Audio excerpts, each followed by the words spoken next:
With the high cost of living these days, lots of homeschools have more than one breadwinner, even with mom staying at home. Today's guest, Chantal Howard, a great friend of this podcast, will step us into what it's like working from homeschool. Welcome to Homeschooling Saints, the podcast that helps you create the homeschool you love for the people you love. Our host is Lisa Mladinich, a Catholic life coach, TV host, best-selling author, and an instructor at Homeschool Connections.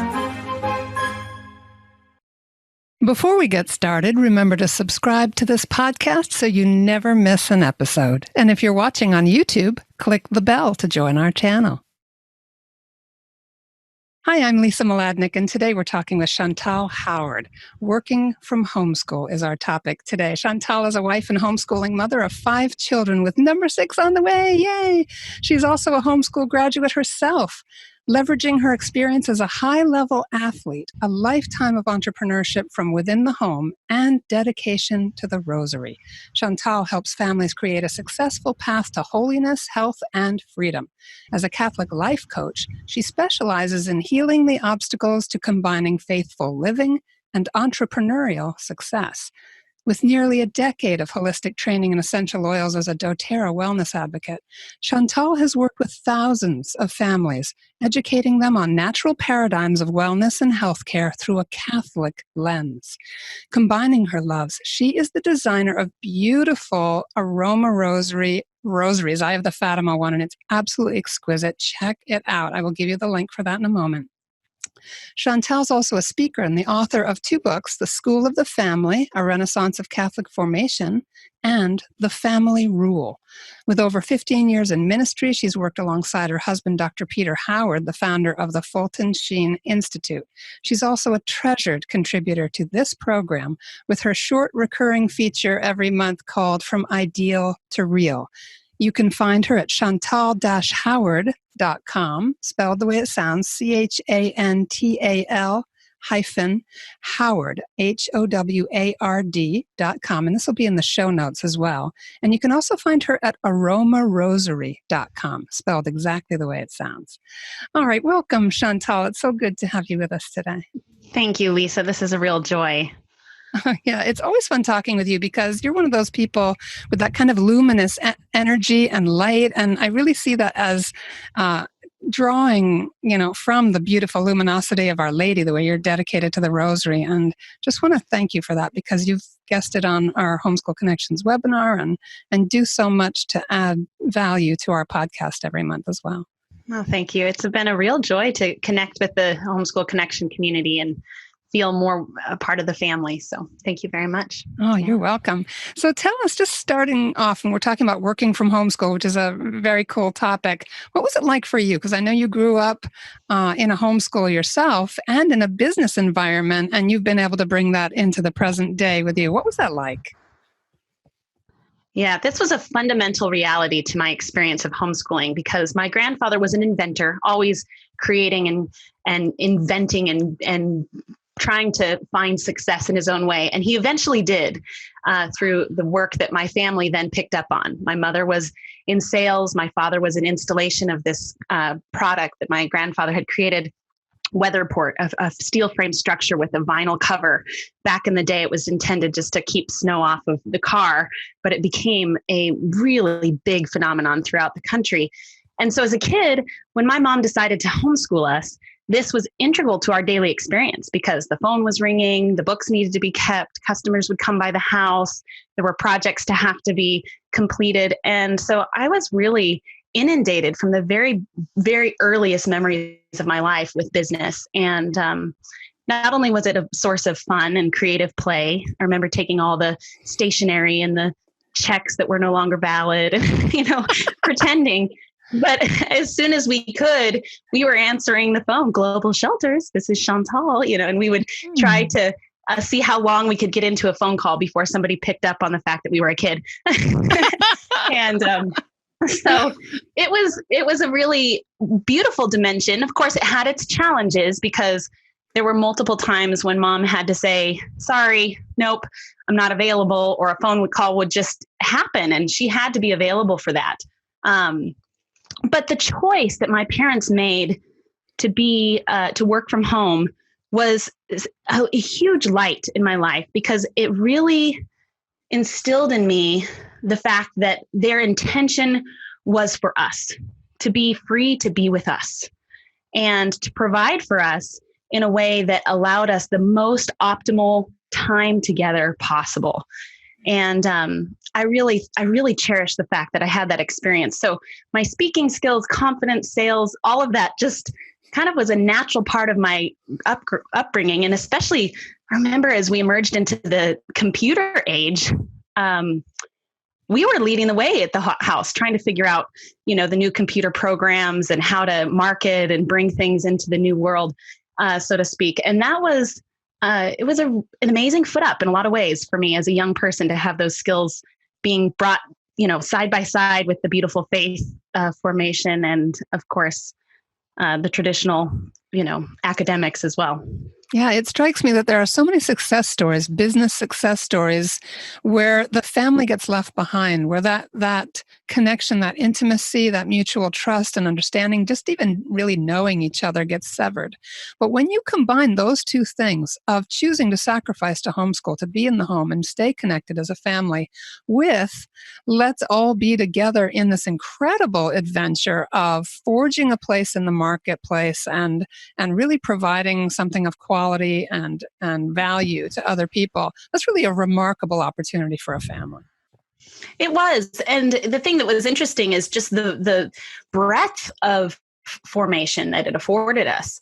There are many times when we were just out in the field with my dad, pounding stakes into the ground, learning the gift of manual labor, and travel, and just it really did broaden the horizons of what I really had this sense of limitless freedom, because we could create and we could take the business with us if we traveled, or we could spend time as a family on vacation. So, of course, it was a little different economic era, and things might not be as easy today, but there is something that, the seed for freedom, for time freedom, for the opportunity to support the family from within the home, that was planted early in my life. And I feel like it has been something that the Lord has really refined as a message of, He's allowed business, I think, to be a purification of spiritual principles, because it's so pragmatic and it's so practical and it's constant challenge and it's forging forward and you can't stop, and there's so many lessons in that, especially in an era where in spirituality and in our homes, we often kind of want to just say, Jesus, I don't know, I'm weak. I'm not enough. You do it. And the reality of business in your home is constant. And especially as a mom trying to do that within homeschooling as well. So yeah, I'm grateful for my mother's example for sure. Incredible. So tell us about what that's been like for you, not to recreate the experience, but to then, kind of expand off it in your own way with your own husband and family and an environment and your talents. What's that been like? Yeah. So when we first started our family, I didn't necessarily envision that would be a part of my path. My husband's a theologian, and so most of our orientation has been towards ministry, but we quickly found out that ministry is business, unfortunately, but also fortunately, and it requires a lot of leadership and a lot of determination and a lot of just constant efforts to be creative in bringing the gospel to the world. And so whether it was, again, just marketing talks and developing just ways to branch out from just the traditional church job, which unfortunately wasn't sufficient to raise a family on, right? We had to get creative. So Right. through just financial need, more than anything, we have been oriented towards entrepreneurial initiatives. So I have been involved in both the creative side of ministry as well as then beginning my own business about 8 years ago.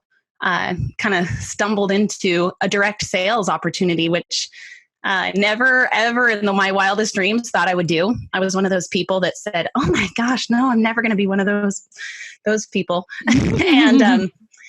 But I found something I was passionate about, something I loved, something that worked, and something that really allowed me to pair my passion of evangelization with connecting with people in the health and wellness space. And so, of course, it was a discernment, and it's not something I took on willy-nilly, but really, rather, I felt this intense call. It's what is your why? What is your purpose? What is your end goal that you're seeking as a family outside of financial gain, which isn't bad and certainly needed today? I mean, I think oftentimes, the freedom to homeschool gets stripped away just because that financial pressure is real. And we wanted to fight for that. So it was, well, it's a both and. Let's go. Let's do business and schooling together, and ministry and. Lots of irons in the fire. Right. And what kinds of lessons is your family learning together as you build up? And let's just come right out and say it. You're working with doTERRA Oils, which I just want to give my own opinion is one of the best companies out there for a multi-level kind of marketing situation where you're directly educating others, help them to change their lives, get off the pharmaceutical bandwagon, changing things in the environment as far as cleaning and healthcare and all of that. I mean, it's really amazing. And it's a very Catholic and Christian friendly company in the extreme, really. They're really remarkable people. So I can see how someone like you, who would be really excited by the opportunity to change people's lives for the better through something that you could love on an ethical level, a spiritual level, and even as I know from knowing you, Chantal, you've even pulled an enormous amount of evidence for this being solidly consistent with our faith right out of Scripture in terms of the oils. And I know that's a whole other conversation, and we actually have a webinar with you on that topic. But so just to say to everyone that this wasn't just any business opportunity. This was a real fit for you and for your family. Yes, for sure. And I think that's the true call when someone's discerning business. It needs to be done so through the lens of, does this pair with my Catholic identity? Does this pair with my vocation? Can I do this with a clear conscience? And not only that, but can I do it well? And that was one of the things that I think, in terms of lessons learned, I learned very quickly that business requires and demands certain structure, certain strategy, consistency, and certain activities that either move you towards your goal or have you end up spinning your wheels.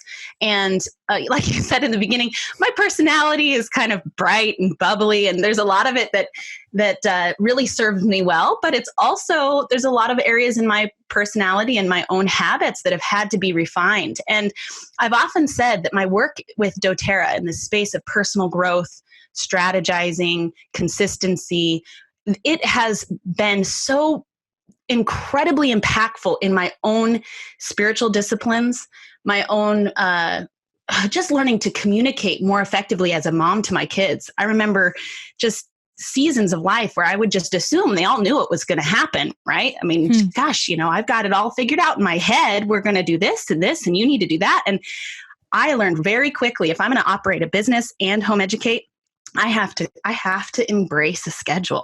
The awful schedule I used to just completely dread. So I've learned all kinds of leveraging tools, outsourcing, personal growth. There's myriads of different angles to look at when business comes into your life, and especially if you want to do it not just as a hobby, but as something that is truly producing for your family. And so for that, I'm really grateful. And you have a wide range of ages in your homeschool too. Is it Gianna is 16 or 17?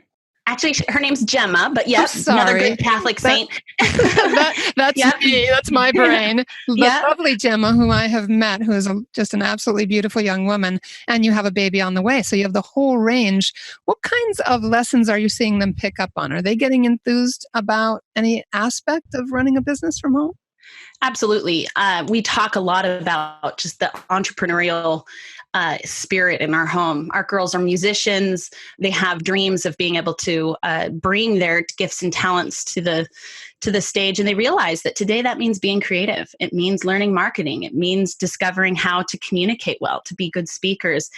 And so we've really pulled them in lots of ways. I mean, from the very beginning, whether it was learning about the oils, and we would do chemistry classes based on let's discover the chemistry of essential oil compounds. And we would do, I'd have them helping me with really practical tasks like filling samples and designing flyers. And they, before I knew it, I'd catch them, pretending on my cell phone to do a call. This is Justine to Claire, and I have an essential oil blend for you, and it was cute to see how they would play business.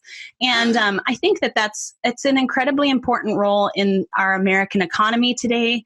I think it's also a really important role because we can face it, the opportunities for young girls and even for moms as they move into wanting to be active and truly present to their children, there just aren't that many that you can do successfully from home if you don't build that skill set early. So I think, they've come a long way in their understanding, and they do have, they have the itch, I must admit. They definitely do. So we'll see. It'll be interesting to follow each one of them as they move forward in their own path. Yeah. And so step us into a little bit of how you include them in the business and how you handle the distractions of having children around while you're conducting business. Like, what does that balance look like? That is the ultimate question for sure. This morning's a perfect example. So today is a full school day for us here at home, and yet mom's prepping for a podcast, and papa's working on launching a new, campaign for a series of talks that he's leading around the country. And so where does that leave us with the kids? Well, we do require of our kids a lot of independent work, a lot of self-discipline, a lot of supporting one another. I just pulled out of the closet some toys that had been buried for the little one, right? That hadn't been out for a long time because I knew she needed something fresh to keep her attention while I was doing my work. And sometimes it means shifting the schedule, not letting go of it, but shifting it. Relocating. I like to think of time blocking. If we have these time blocks set, we can kind of just pull them out of the schedule and pop them into another segment of time. But we still need to have those really dedicated segments of time where we can get into deep work and we can focus on school, whether it's a 2-hour period in the afternoon or a 2-hour period in the morning. Learning to not compromise those is the key. And it's not something I do perfectly. There are times where all of a sudden I turn around and they've all snuck onto a screen, or they've decided that they're just going to go play in the snow, which again, the joys of homeschooling, right? But so being realistic and setting clear boundaries has been important. They need to know when I'm working, they can't interrupt me.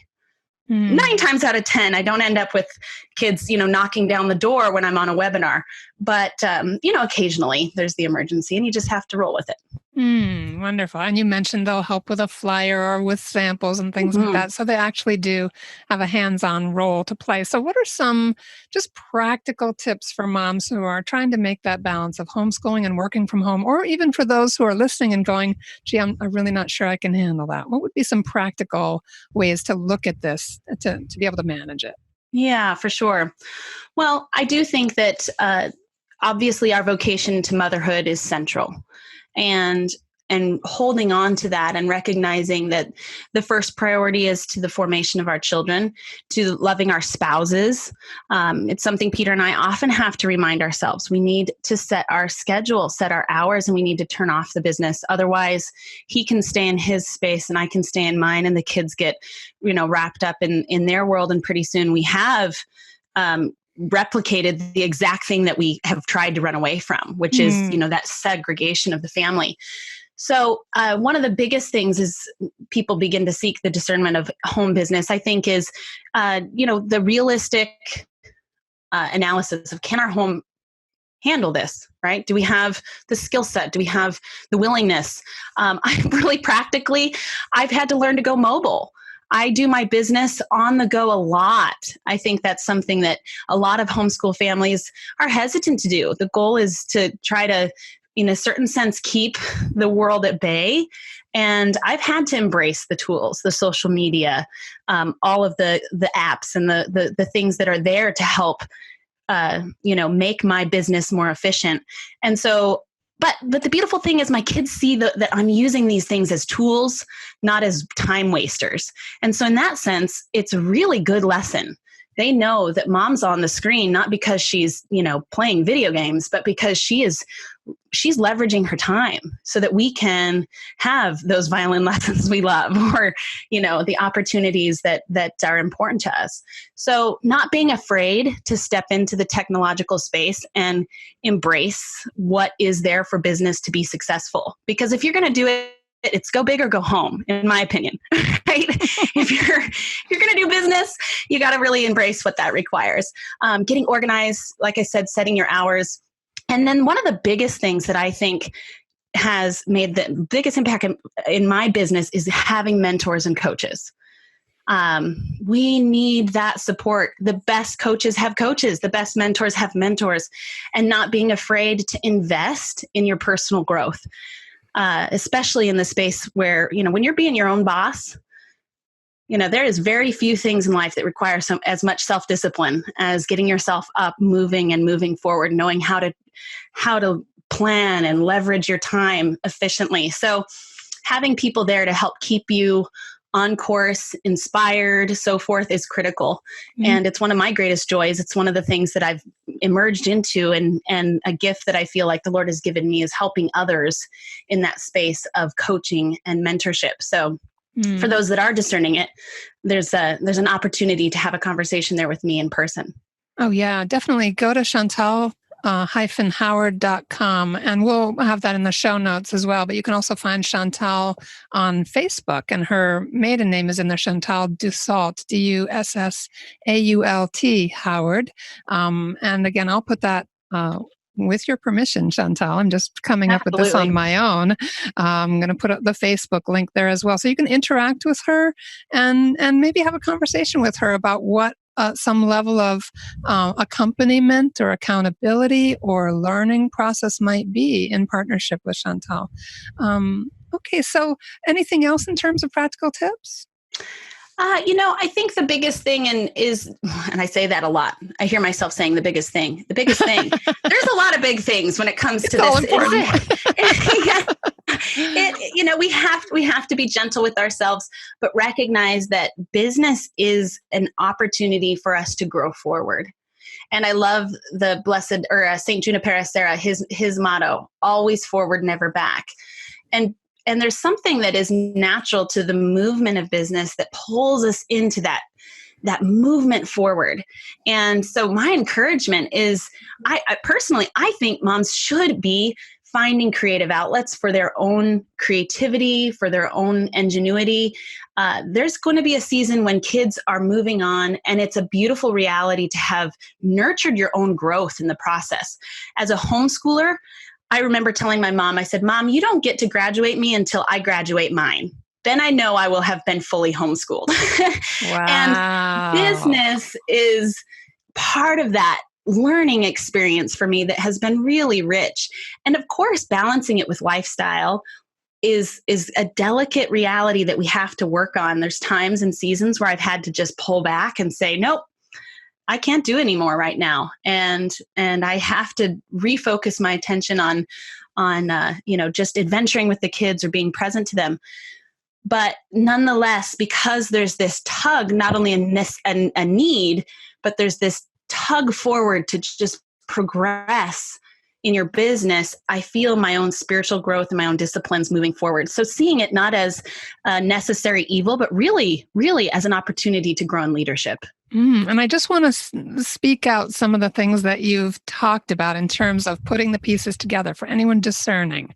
Time blocks, they can be flexible. You might say that at some point today or tomorrow, we're going to spend 2 hours doing this particular work. And if something comes up, but you're still having the integrity to fulfill that time block, you can still make it happen. And having that flexibility can help you to create the balance and keep that forward movement because you're attending to the most important things, the things that you've discerned to be your personal priority. Recognizing seasons when you can't be full on business or full on homeschooling, whatever that is, but also remembering that this ongoing nurturing of self and vocation, especially your marriage, that blesses the whole family and creates a great foundation for your next season. I absolutely love what you said about, Mom, you don't get to graduate me until I graduate my own kids, because it really is, right? It's an extension of your own experiences growing up. It really is. Yes. So And, beautiful. lastly, I often refer to things like mother leadership. And this is one of my favorite terms because it just resonates so much with me. And a lot of times I have had to look back and analyze, okay, is my work helping me to be a better leader in my home, a better evangelizer of souls, a better nurturer of these little people that God has given me? And I'm reminded, one of my favorite spiritual mentors is Father Nathan Cromley out of the St. John Institute. And he's always working with business leaders. He's one definitely to lean into if you are trying to move into this space, because he gets it. He gets the vocation of motherhood and business. And he always reminds us, he said, God, our God is a God of dreams, and he wants us to partner with him and press in and move beyond our fears. And that's what business requires. I was listening to him this morning in one of my mentor calls, and he just says, business, he says, he says, it's the spiritual, it's the purification. It's the spiritual water that business is the purification of our spirituality. Anyway, I messed it up. Darn. Anyway, he really emphasized that the reality is when business is in our life, it's going to come with struggle. It's going to come with pitfalls. It's going to come with pain. But those things are there to grow us, to stretch us so that we have a greater capacity for service, a greater capacity for communication, a greater capacity for our relationships. And all of those things are so foundational to giving our kids a really well-rounded foundation to launch their own lives. So to me, business and homeschool, they're pretty synonymous. They go hand in hand. And if you're feeling like I was going to say the homeschool, the Holy Spirit is giving you a little nudge right now, but you're kind of scared, remember that everything seems impossible until it's possible. That baby steps and planning and prioritizing may seem like dreary tools or dreary ideas, all these practical little things you have to do. But once you start to move into that new space, as Chantal was just describing, it's stretching you, it's growing you, it's expanding your horizons spiritually, emotionally, and hopefully financially too, if you're running a business. But any closing thoughts on that? It's such a beautiful thought to think that your mother leadership, that ability to evangelize and nurture, that's part of who you are as a woman. That's right. And I do think that in this era, for women in particular, having the opportunity to help support our husbands, to help relieve that burden. I mean, we are in an economic reality where the pressure for our husbands to provide on a sole income is incredibly challenging. And I have spoken with literally hundreds of homeschooling families who feel that pressure. They want to be generous. They want to have many kids. They want to be open to life. And yet they feel this really stringent pressure to have a single family income. And I think that we need to relax that a little bit and realize that there are many beautiful examples, St. Zélie and others throughout history, who have shown us the path of holiness exists, that women have ingenuity. The woman of Proverbs, right? Proverbs 31, who just, it's okay for that to let go of some of those rigid concepts that we once held, where husband goes to work and mom's at home, and that's, she just almost can't do anything outside of that. And of course, there's beauty in that, and I don't want to downplay that because it's still the longing of my heart in many ways.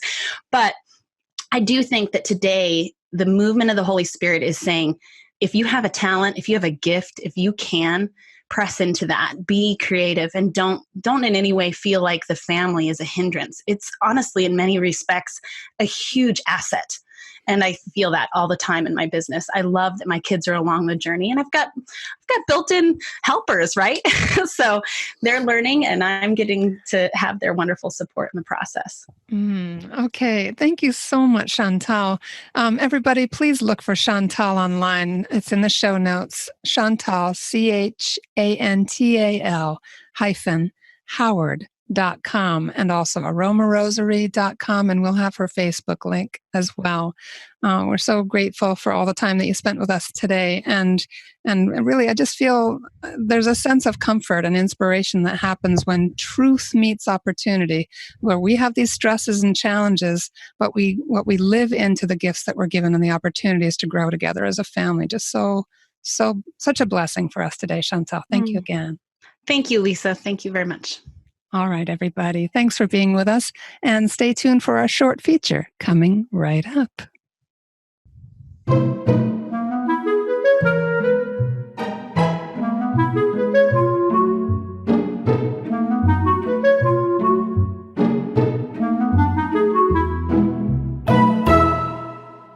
Hi, I'm Dan Louzonis from EinsteinBlueprint.com. Today I want to share with you the ultimate ninja hack that's guaranteed to turn your homeschooled kids into ascendant entrepreneurs. It involves just a little social engineering, a little matchmaking. Think about this. If your kids' friends were all obsessed with sports, your kids would naturally also become obsessed with baseball, basketball, and football. If their friends were all video gamers, then they too would descend into this hobby of very dubious value. If your daughter's friends were obsessed with buying new clothes, singing Broadway soundtracks, or whatever, they would also spend all their time and subconscious thoughts dreaming in those areas. It's a well-established fact that we are social animals, and that everyone, generally speaking, becomes the average of the 5 people they spend the most time with. However, what if all the other kids yours hung around with were not just narrowly focused gamers, athletes, TikTok addicts, or whatever, but were instead little CEOs in training? What if their friends were hustling little lemonade standers, dog walkers, babysitters? What if they were budding authors and strategic YouTube creators rather than YouTube watchers? Well, then your kids would automatically also be drawn into the world of business and entrepreneurship. It's really that simple. In other words, you wouldn't have to do just about anything else to get them started down the entrepreneurial path. You wouldn't have to give assignments, find teachers, rustle up classes, mentors, resources, or get your hands dirty at all. If they had such a group of friends, they'd magically absorb their values, their motivation, and pick up all the necessary skills and tactics directly from those other kids. How exactly can you pull this off? As homeschoolers, we do have significantly more control over our children's social circles than those using the school systems. However, it's still not that easy to micromanage whom our kids are friendly with. There are also limitations, seemingly, in the number of local social options. When I look back on my own childhood, I don't recall a single classmate or neighborhood friend, even all the way through high school, who was entrepreneurially minded, who was producing or offering anything for sale. However, today the whole landscape has changed. The number of kids out there hustling and grinding for dough, even making millions of dollars, is mind-boggling. And so if they can't be found in your local circles, these special kids can be discovered in news articles, online on every platform, on podcasts, and in their own self-authored books. So even if your kids can somehow become friends or partners with local kids launching businesses, you also want to bombard them with as many of these crazy stories that can be found in the media. After all, not only is human behavior programmed for social connection, but the human mind is also hardwired to and rewired by story. Jesus certainly knew what he was doing by teaching almost exclusively in parables. If you want to find out more on how to harness peer pressure, and if you want to introduce your kids to over 100 stories of other kids who are already far along the entrepreneurial road, then visit my 15-year-old homeschooled son's website, kidsgetrich.com. And that's our show for today. Our program is sponsored by homeschoolconnections.com. Be sure to subscribe to Homeschooling Saints and leave us an honest review. God bless you, and thank you for joining us.